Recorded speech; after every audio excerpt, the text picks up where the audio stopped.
خدا کا صبر و تحمل۔ ہمیں سمجھنا چاہیے کہ مہریں، نرسنگیں اور پیالے شدید تنبیہات کا ایک سلسلہ ہیں جو لوگوں کو خدا کی آخری عدالت کا سامنا کرنے سے پہلے توبہ کرنے کا موقع فراہم کرتے ہیں۔ میں نوید ملک آپ کی خدمت میں حاضر ہوں اور اس موضوع پر بات کرتا ہوں۔ ہم عدالتوں میں اس کے صبر و تحمل کو ظاہر ہوتا ہوا دیکھتے ہیں کیونکہ وہ زیادہ سے زیادہ شدید ہوتی جاتی ہیں، کیونکہ اس وقت کے دوران جو یسوع کو قبول کرے گا وہ بچ جائے گا۔ شاید وہ شہید ہو جائیں لیکن وہ بچ جائیں گے۔ یہاں ہم دیکھتے ہیں کہ نرسنگیں پھونکے جاتے ہیں۔ میں جلدی سے اس پر بات کرنے والا ہوں۔ پھر میں نے آسمان پر ایک اور بڑا اور عجیب نشان، یعنی 7 فرشتے ساتوں پچھلی آفتوں کو لیے ہوئے دیکھے، کیونکہ ان آفتوں پر خدا کا قہر ختم ہو گیا ہے۔ اب یہ تاریخی لحاظ سے ہے۔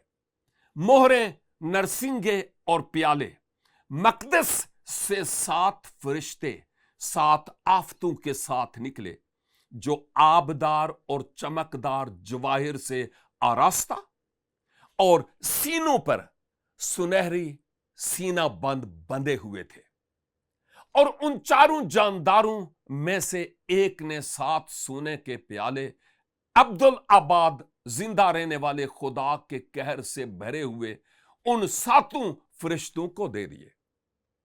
یہاں پیالوں کا نرسنگوں کے ساتھ موازنہ کرنا بڑا دلچسپ ہوگا۔ بعض لوگوں کے نزدیک نرسنگیں اور پیالے ایک دوسرے سے متجاوز ہیں، لیکن اگر آپ ان کا موازنہ کریں تو آپ کو پتہ چلے گا کہ یہ عدالت کے تیزی سے آگے بڑھنے کا ایک تسلسل ہے۔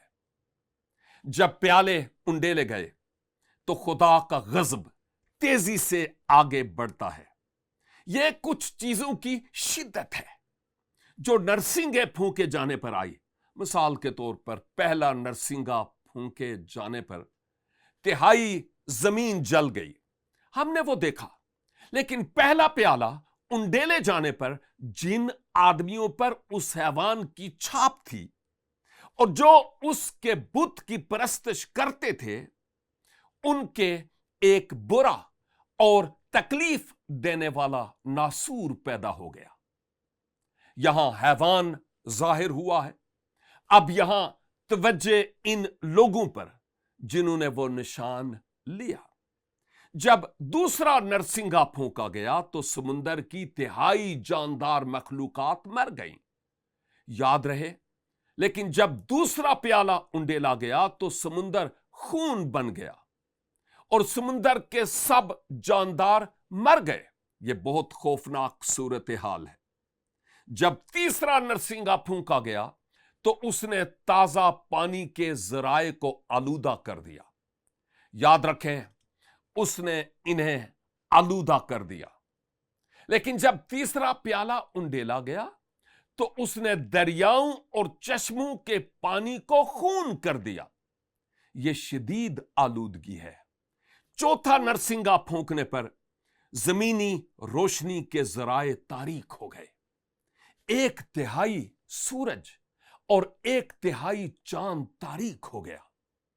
یاد رہے، لیکن جب چوتھا پیالہ انڈیلا گیا تو اس نے سورج کی گرمی کو اتنا تیز کر دیا کہ لوگ شدید گرمی سے جھلس گئے۔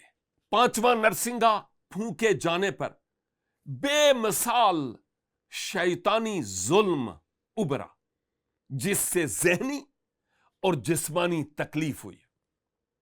باب 9 اور آیت 5 کے مطابق، لیکن جب 5واں پیالہ انڈیلا گیا تو مخالف مسیح کی بادشاہت پر اندھیرا چھا گیا، جس سے شدید جسمانی درد پیدا ہوا۔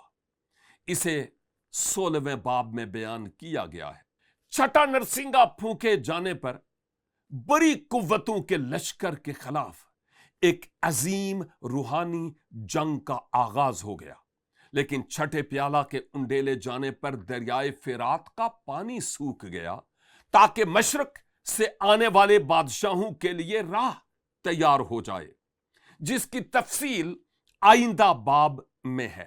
ساتویں نرسنگے کی عدالت نے ساتویں پیالے کی عدالتوں کو متعارف کروایا۔ یہ پیالے ساتویں نرسنگے سے اسی طرح نکلے جیسے ساتویں مہر سے نرسنگے نکلتے ہیں، لیکن ساتویں نرسنگے پھونکے جانے پر ساتویں پیالے کی عدالت متعارف ہوئی، لیکن ساتویں پیالے نے ایک شدید زلزلے کے ساتھ زمین کو دوبارہ ترتیب دیا، اور اسے یہاں بیان کیا گیا ہے۔ یہ ناقابل یقین ہے، ویسے ہم اس پر واپس آنے والے ہیں، لیکن دلچسپ بات یہ ہے کہ یہ زلزلہ سمندر کے پہاڑوں کو منہدم کر دے گا، وہ تباہ ہو جائیں گے، کسی حد تک وہ زمین کو تقریباً ہموار کر دیں گے، اور کچھ کا خیال ہے کہ زمین کی اس تشکیل نو سے یہ دوبارہ باغ عدن کی طرح بن جائے گا۔ یہ بڑی دلچسپ بات ہے، کیونکہ حزقیل کی کتاب میں آپ پڑھتے ہیں کہ ماہی گیر بحر مردار سے مچھلیاں پکڑ رہے تھے۔ جب بحر مردار میں کوئی زندگی نہیں اور نہ ہی کوئی زندہ چیز رہ سکتی ہے، تو وہ دنیا میں کیسے بحر مردار سے مچھلیاں پکڑنے جا رہے تھے؟ اگر آپ تھوڑا پیچھے پڑے تو یہ کہتا ہے کہ بحر مردار تازہ پانی بن جائے گا،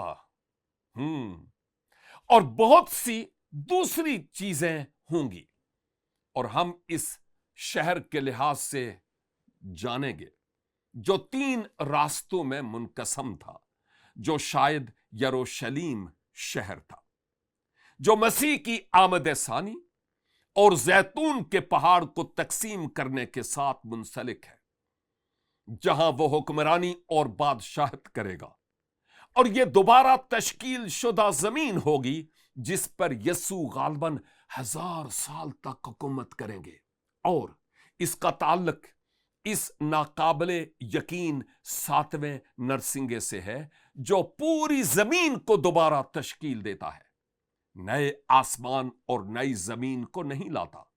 آخر کار وہ ایسا کرتا ہے، لیکن اس بار یہ زمین کی تشکیل نو کرتا ہے۔